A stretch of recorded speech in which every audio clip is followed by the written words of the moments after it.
কুতুবদিয়ার শিক্ষাবান্ধব সংগঠন সৃজন ফাউন্ডেশন পরিচালিত সৃজন মেধাবৃত্তি পরীক্ষা সম্পন্ন হয়েছে। শুক্রবার সকাল 10টায় ধুরুং আদর্শ উচ্চ বিদ্যালয় অ্যান্ড কলেজ কেন্দ্রে দ্বিতীয়বারের মতো সৃজন মেধাবৃত্তি পরীক্ষা সম্পন্ন হয়। সৃজন মেধাবৃত্তি পরীক্ষায় 51টি শিক্ষা প্রতিষ্ঠানের তৃতীয়, চতুর্থ, পঞ্চম, ষষ্ঠ ও অষ্টম শ্রেণীর 754 জন শিক্ষার্থী অংশগ্রহণ করেন। উক্ত বৃত্তি পরীক্ষায় পরীক্ষা নিয়ন্ত্রক ছিলেন ইঞ্জিনিয়ার কায়েমুল হুদা, সহকারী পরীক্ষা নিয়ন্ত্রক ছিলেন মোহাম্মদ আলী শামীম, কেন্দ্র ব্যবস্থাপক ছিলেন তৌহিদুল ইসলাম।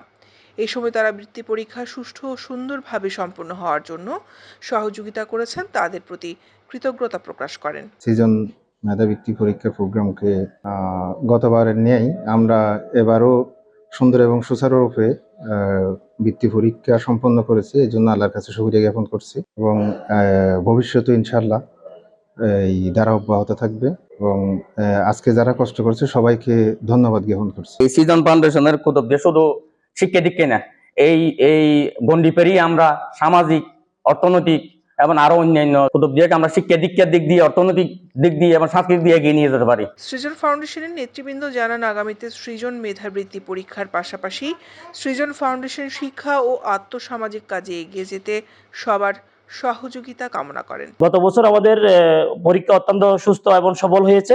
তারও ধারাবাহিকতায় আমরা এইবারও অত্যন্ত সুন্দর ও সুষ্ঠুভাবে এই বছরের পরীক্ষা সম্পন্ন করেছি।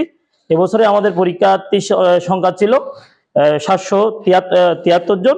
আগামীতে যে এই যে শিক্ষামূলক সংস্কৃতি ছড়িয়ে পড়ুক, আজকে যারা পরীক্ষার্থী ছিল এবং যারা বৃত্তি পাবে, তারাও একদিন এই যে শিক্ষামূলক সংস্কৃতি এবং শিক্ষাবান্ধব সামাজিক উন্নয়নমূলক যে সংস্কৃতি, এটা যেন তারা যেন প্রতিনিধিত্ব করতে পারে, আমরা এটা আশা করি।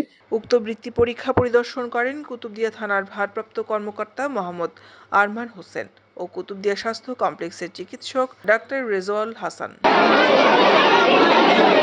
দৈনিক আজাদী নিউজ ডেস্ক।